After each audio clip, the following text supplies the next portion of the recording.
Hola, somos el grupo 3, conformado por Alejandro Furcade, Kevin Kovacs, Gustavo Zagarna, Diego Sanz y Walter Ureta. Nuestro trabajo final aborda el ejercicio 3 del transforme didáctico NumPy sobre el escalamiento del producto interno y la estabilidad del gradiente. A lo largo de esta presentación trataremos los siguientes temas: comentaremos la motivación, estableceremos el marco teórico, explicaremos el diseño experimental y protocolo, brindaremos un análisis de los gráficos obtenidos en cada punto del ejercicio y daremos una conclusión y veredicto formal del trabajo. Finalizaremos esta presentación con la explicación individual del trabajo realizado por cada uno de nosotros.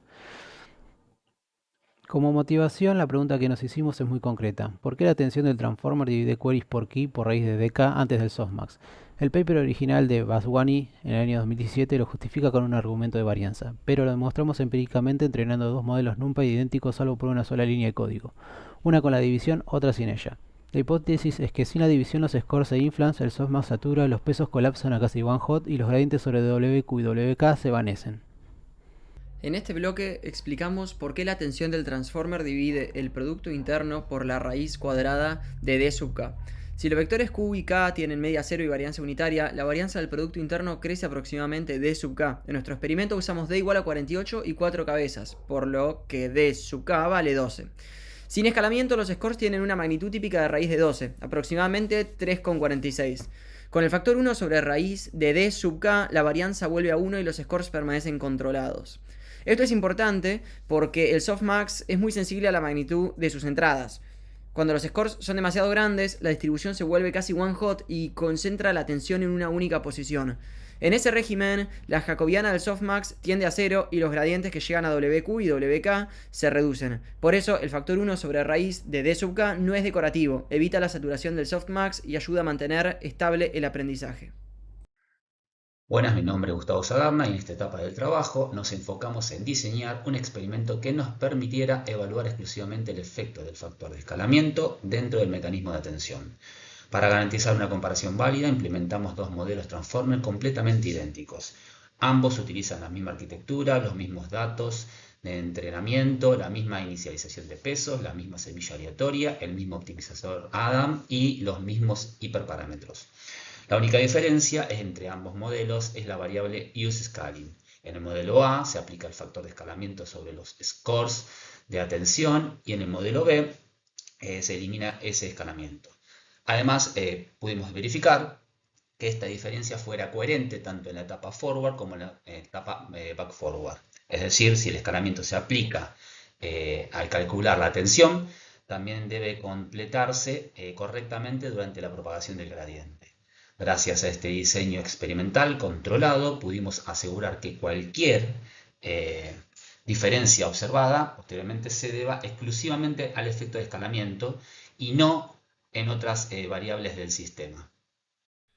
En esta diapositiva se ven los resultados del experimento realizado digamos, con factor de escalamiento y sin factor de escalamiento. El gráfico muestra la evolución del error cuadrático medio durante 100 épocas de entrenamiento. El eje horizontal son las épocas y el vertical en escala logarítmica es el error.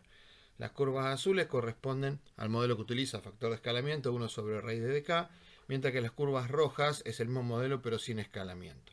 Las líneas continuas es el error con datos de entrenamiento y las punteadas con los datos de prueba.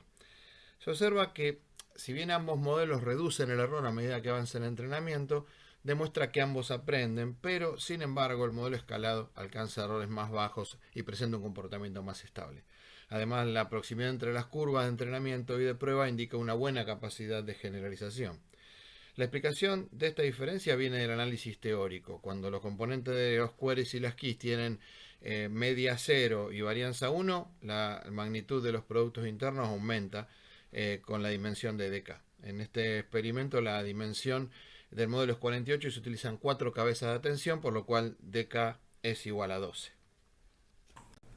Mi nombre es Walter Ureta. Yo voy a estar hablando de la distribución de pesos de Softmax para este caso que hemos aplicado sobre una implementación de Transformers. Esta representación gráfica se plantea sobre el formato de mapa de calor y nuestro trabajo ha presentado la evaluación sobre la totalidad de los datos para ambas implementaciones, haciendo un promedio de los conjuntos de heads en cada uno de los casos. Allí claramente se ve como en la zona media hay una clara diferencia en ambos implementaciones. Sin embargo, nos pareció más interesante poder exponer el caso que estamos viendo en pantalla, que es la presentación gráfica en formato de headmap, pero solo de los valores del head 0, o sea, sin promediar con el resto de los conjuntos.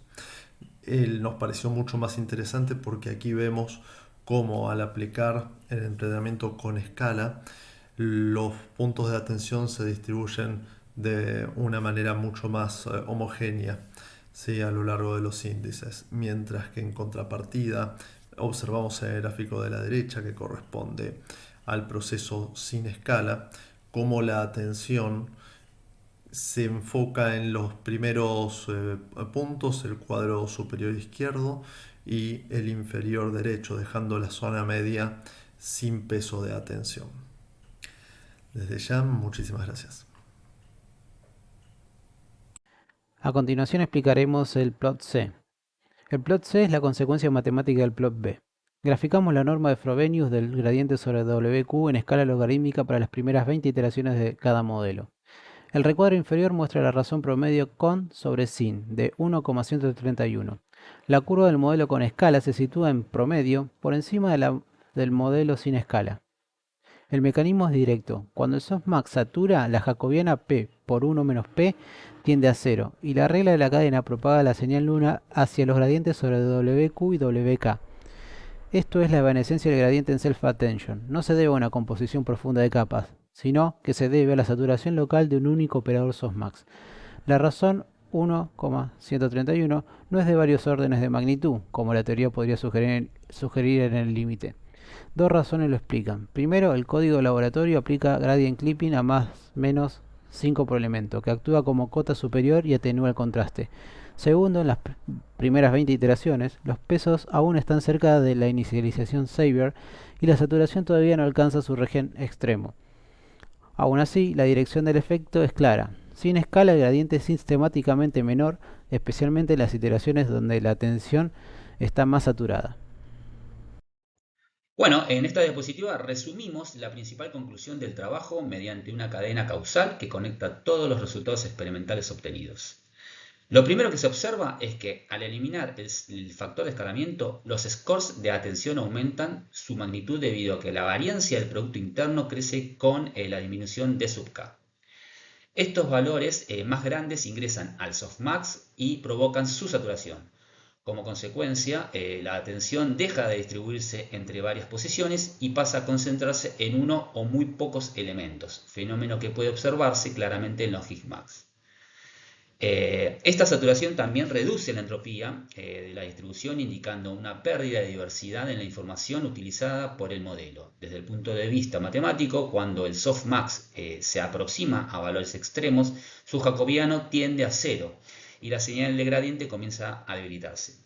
Esto se refleja en la disminución de la norma del gradiente y finalmente en un error MSE más elevado durante la evaluación. Por lo tanto, los cuatro gráficos no representan fenómenos independientes, sino distintas manifestaciones en una misma causa, la ausencia del factor de escalamiento en el mecanismo de atención. Dando cierre a estas reflexiones, vemos cómo estos ejemplos con diferente manejo del escalamiento del producto nos han permitido verificar los síntomas que habíamos predicho, que incluyen el comportamiento, la saturación de la función de softmax, el comportamiento del gradiente, la variación en el error cuadrático medio y la representación con las diferencias en el histograma de pesos que se alinean con el comportamiento esperado. Para finalizar la presentación, continuamos con los segmentos individuales. Soy Diego Sanz y mi aporte específico al proyecto fue la implementación de la clase Transformer NumPy. En primer lugar, se configura el modelo, definiendo la longitud de secuencia, dimensión interna, número de cabezas de atención y tamaño de la red feed-forward. Se inicializan los pesos con Xavier, se crea el encoding posicional y se prepara el estado propio del optimizador Adam, para que cada instancia del modelo tenga sus propios pesos y no comparta variables globales. Luego en forward, la secuencia de entrada se transforma en embedding, se calculan las matrices Q, K y B y se aplica atención multicabeza. La parte central del ejercicio está en use scaling. Si está activado, los scores de atención se dividen por la raíz de K, si no se usan sin escalar. Después se aplica máscara causal, SOSMA, conexiones residuales, normalización y una red feed forward. Finalmente se predice un único valor usando la última posición de la secuencia. Mientras que en el backward, el modelo calcula manualmente los gradientes desde la salida hacia atrás. Es importante que el escalado usado en forward también se respete en el gradiente para mantener coherencia matemática. Por último, el método Adam actualiza los pesos y el sanity check compara una iteración con y sin escalado observando las normas de los gradientes de WQ y WK. Mi aporte al proyecto estuvo centrado en la derivación matemática y el análisis teórico del problema. Mostramos que bajo una inicialización tipo Xavier, la varianza del producto interno entre queries y keys crece aproximadamente con D sub K. En nuestro experimento, esos scores, esto genera scores con una magnitud típica cercana a 3,46 cuando eliminamos el escalamiento. También analizamos cómo esto afecta al softmax. A medida que los scores aumentan, la distribución se vuelve más concentrada y los gradientes comienzan a atenuarse. Para medir ese efecto utilizamos la entropía media de la tensión, que cayó de 0,923 a 0,588, y el histograma de pesos, que mostró una distribución bimodal característica del colapso. Estos resultados respaldan la hipótesis teórica de que el factor 1 sobre raíz de D sub K es fundamental para la estabilidad del mecanismo de atención. Bueno, mi aporte en el trabajo se enfocó en garantizar que los resultados obtenidos fueran realmente confiables y reproducibles. Por eso diseñé un protocolo experimental controlado donde ambos modelos partieran exactamente de las mismas condiciones. La misma semilla, misma inicialización Xavier, mismo orden de datos, misma arquitectura, mismos hiperparámetros. Incluso verifiqué que los pesos iniciales fueran idénticos mediante un assert sobre WK. Además, realicé un registro de forma sistemática de todas las métricas relevantes como el MCE, las normas de gradiente y la entropía de la tensión. Esto luego nos permitió reconstruir toda la cadena causal observada en el experimento. Gracias a este enfoque, se pudo demostrar que las diferencias obtenidas no fueron producto del azar ni de una implementación distinta, sino exclusivamente de la presencia o ausencia del factor de escalamiento. Por eso considero que la reproducibilidad fue un aspecto fundamental del trabajo, ya que es lo que convierte una observación experimental en una conclusión científicamente defendible. Muchas gracias. Bueno, mi aporte al trabajo es el análisis de este gráfico con respecto también a los otros gráficos. Y se observa que si bien es capaz de aprender, el modelo con escalamiento muestra una convergencia más consistente y alcanza valores de error más bajos, y el modelo sin escalamiento tiene una dispersión mayor y termina estabilizándose en un error superior. Sí, esto obviamente coincide con el análisis teórico realizado previamente y en el resto del trabajo. Sí, los resultados cuantitativos confirman este comportamiento. Al finalizar el entrenamiento tenemos un error de 4,27 veces mayor. El gráfico también demuestra que el factor 1 sobre raíz de K no es simplemente una normalización matemática, sino un componente fundamental de la arquitectura de un transformer, y su función es mantener los scores de atención en un rango adecuado. Con respecto a la caída de la entropía observada en el plot D, indica que los pesos de atención se vuelven excesivamente concentrados debido a la saturación del softmax. Esta concentración reduce las derivadas efectivas del mecanismo de atención y provoca una atenuación en los gradientes que se ven en el plot C. Como consecuencia, las matrices WK y WQ reciben una señal de aprendizaje menos informativa, lo que finalmente se traduce en una peor convergencia que se muestra en el plot A. En este último tramo de la presentación y sobre mi aporte individual, quería extender los detalles de la presentación de los gráficos de mapa de calor para lo que es la atención de ambos casos presentados. Entonces, en el primero, al ver las comparaciones que tenemos en el softmax con escala y sin escala, podemos observar que en la versión sin escala hay claramente una variación de atención en la zona media. Y en línea con esto, tomamos otra representación gráfica donde ya no promediábamos los valores de las cabezas, sino que nos limitábamos a la cabeza número 0. Y aquí podemos ver con mayor claridad inclusive cómo la atención se distribuye en la primera zona y en la última zona, respaldando de esta manera lo que queríamos comprobar al iniciar este ejercicio.